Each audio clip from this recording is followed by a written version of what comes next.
The flu season is upon us. Which type will we worry about this year? And what kind of shots will we be told to take? Remember the swine flu scare of 1976? That was the year the U.S. government told us all that swine flu could turn out to be a killer that could spread across the nation. And Washington decided that every man, woman, and child in the nation should get a shot to prevent a nationwide outbreak, a pandemic. Well, 46 million of us obediently took the shot. And now 4,000 Americans are claiming damages from Uncle Sam amounting to $3.5 billion because of what happened when they took that shot. By far the greatest number of the claims, 2/3 of them, are for neurological damage or even death, allegedly triggered by the flu shot. We pick up the story back in 1976 when the threat posed by the swine flu virus seemed very real indeed. This virus was the cause of a pandemic in 1918 and 1919 that resulted in over 500,000 deaths in the United States, as well as 20 million deaths around the world. See how easy it is to... Thus, the U.S. government's publicity machine was cranked into action to urge all America to protect itself against the swine flu menace. Influenza is serious business. During major flu epidemics, millions of people are sick and thousands die. Well, this year you can get protection. The vaccines are safe, easy to take, and they can protect you against flu. So roll up your sleeve. Protect yourself. One of those who did roll up her sleeve was Judy Roberts. She was perfectly healthy, an active woman, when in November of 1976, she took her shot. 2 weeks later, she says, she began to feel a numbness starting up her legs. I joked about it at that time. I said, I'll be numb to the knees by Friday if this keeps up. By the following week, I was totally paralyzed. So completely paralyzed, in fact, that they had to operate on her to enable her to breathe. And for 6 months, Judy Roberts was a quadriplegic. The diagnosis? A neurological disorder called Guillain-Barré syndrome, GBS for short. These neurological diseases are little understood. They affect people in different ways. As you can see in these home movies taken by a friend, Judy Roberts' paralysis confined her mostly to a wheelchair for over a year. But this disease can even kill. Indeed, there are 300 claims now pending from the families of GBS victims who died, allegedly as a result of the swine flu shot. In other GBS victims, the crippling effects diminish and all but disappear. But for Judy Roberts, progress back to good health has been painful and partial. Now, I noticed that your smile, Judy, is a little bit constricted. Yes, it is. Is it different from what it used to be? Very different. I have a greatly decreased mobility in my lips.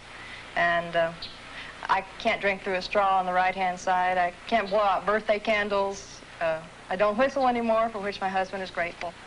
It may be a little difficult for you to answer this question, but have you recovered as much as you are going to recover? Yes, this is it. So you will now have a legacy of braces on your legs for the rest of your life? Yes, the weakness in my hands will stay and the leg braces will stay. So Judy Roberts and her husband have filed a claim against the U.S. government. They're asking $12 million, though they don't expect to get nearly that much. Judy, why did you take the flu shot? I'd never taken any other flu shots, but I felt like this was going to be a major epidemic. And the only way to prevent a major epidemic of a really deadly variety of flu was for everybody to be immunized.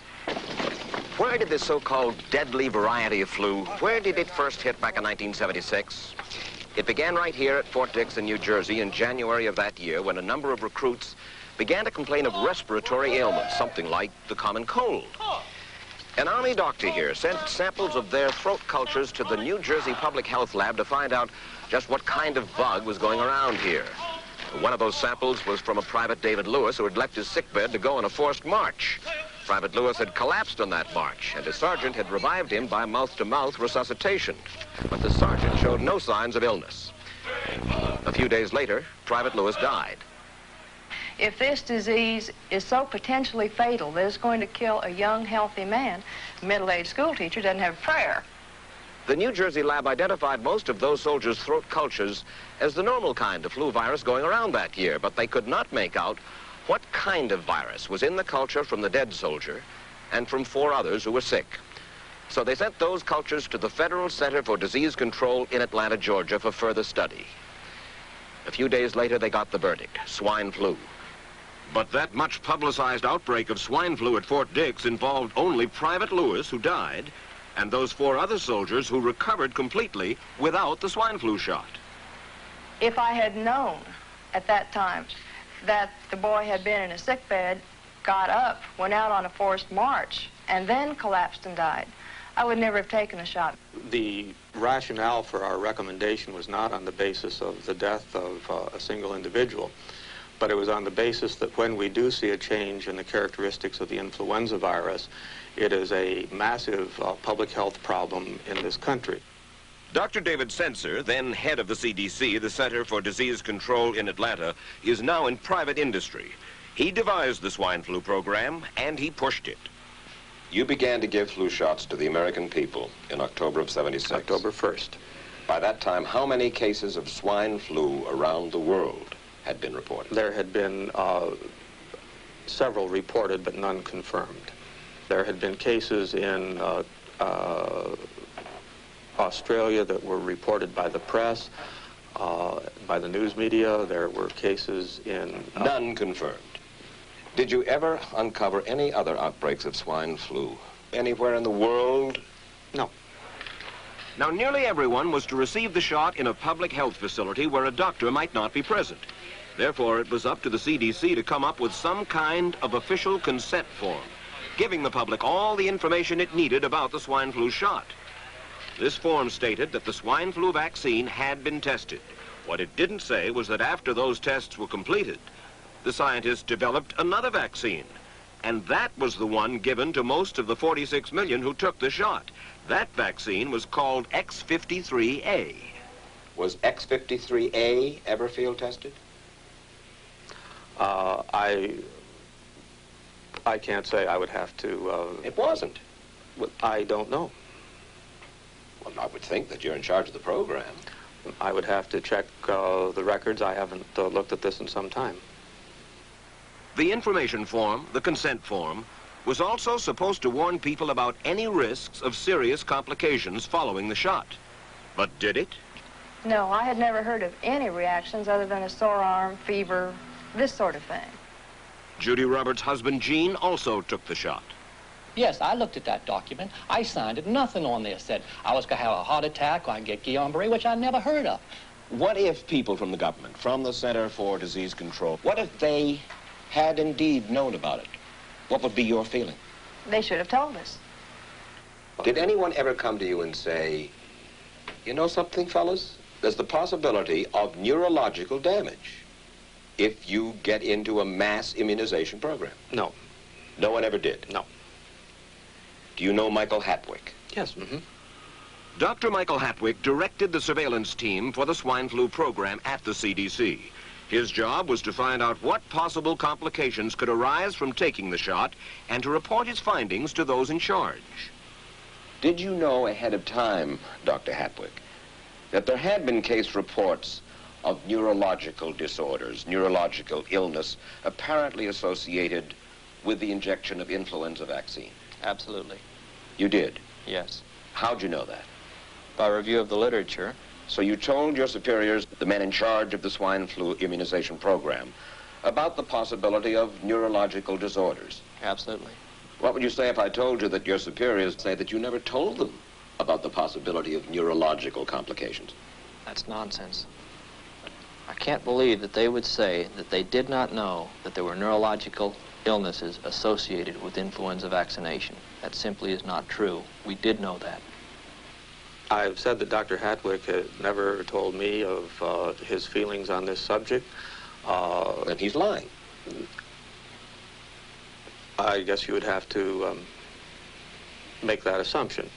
Then why does this report from your own agency, dated July 1976, list neurological complications as a possibility? I think the consensus of the scientific community was that the evidence relating neurologic disorders to influenza immunization was such that they did not feel that this association was a real one. You didn't feel it was necessary to tell the people that information? I think that over the years we have tried to inform the American people as fully as possible. As part of informing Americans about the swine flu threat, Dr. Sentzer's CDC also helped create the advertising to get the public to take the shot. Let me read to you from one of your own agency's memos planning the campaign to urge Americans to take the shot. The swine flu vaccine has been taken by many important persons, he wrote. Example, President Ford, Henry Kissinger, Elton John, Muhammad Ali, Mary Tyler Moore, Rudolph Nureyev, Walter Cronkite, Ralph Nader, Edward Kennedy, etc., etc. True? I'm not familiar with that particular piece of paper, but I do know that at least of that group, President Ford did take the vaccination. Did you talk to these people beforehand to find out if they planned to take the shot? I did not know. Did anybody? I do not know. Did you get permission to use their names in your campaign? I do not know. Mary, did you take a swine flu shot? No, I did not. Did you give them permission to use your name saying that you had or were going to? Absolutely not. Never did. Did you ask your own doctor about taking the swine flu shot? Yes, and at the time he thought it might be a good idea. But I resisted it because I was leery of having the symptoms that sometimes go with that kind of inoculation. So you didn't? No, I didn't. Have you spoken to your doctor since? Yes. And? He's delighted that I didn't take that shot. You're in charge. Somebody's in charge. This is your advertising strategy that I have a copy of here. Who's it signed by? This one is unsigned. But you'll acknowledge that it was your baby, so to speak. It could have been from the Department of Health, Education, and Welfare. It could be from CDC. I don't know. I'll be happy to take responsibility for it. It's been 3 years now since you fell ill with GBS, right? Right. Has the federal government, in your estimation, played fair with you about your claim? No, I don't think so. It seems to be dragging on and on and on, and really no end in sight that I can see at this point. With respect to the cases of Guillain-Barré, allegedly... Former Secretary of HEW Joseph Califano, too, was disturbed that there was no end in sight. So a year and a half ago, he promised that Uncle Sam would cut the bureaucratic red tape for victims suffering from GBS and would pay up quickly. We shouldn't hold them to an impossible or too difficult standard of proving that they were hurt. Even if we pay a few people a few $1,000s that might not have deserved it, I think justice requires that we promptly pay those people who do deserve it. Who's making the decision to be so hard-nosed about settling? Well, I assume the Justice Department is. Griffin Bell before he left? Well, the Justice Department agreed to the statement I made. It was cleared word for word with the lawyers in the Justice Department by my HEW lawyers. And that statement said, in effect? That statement said that we should pay Guillain-Barré claims without regard to whether the federal government was negligent if they resulted from the swine flu shot. I think the government knows it's wrong. If it drags out long enough, that people will just give up.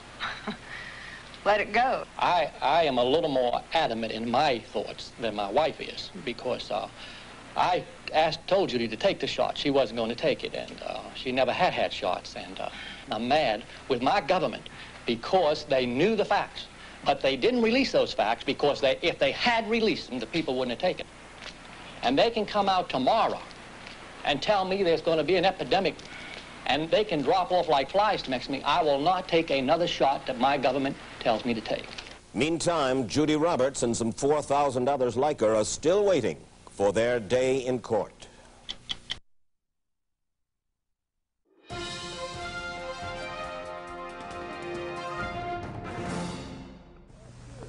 I don't need another flu shot. I had a flu shot last year. A swine flu epidemic may be coming. Swine flu shot?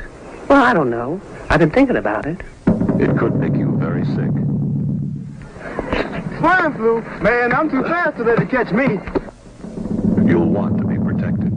I'm the healthiest 55-year-old you ever seen. Hey, I play golf every weekend. Get a shot of protection. The swine flu shot.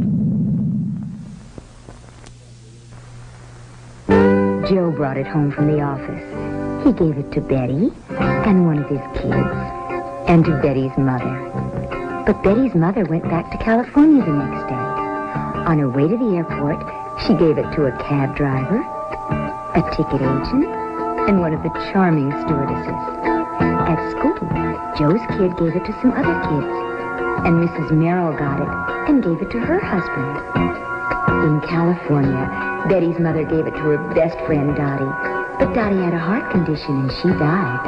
But before she died, Dottie gave it to her girlfriend, the mailman, the paper boy, and the vet when she went to pick up her chihuahua. If a swine flu epidemic comes, this is how it could spread. You'll want to be protected, especially if you're elderly or chronically ill. Get a shot of protection, the swine flu shot.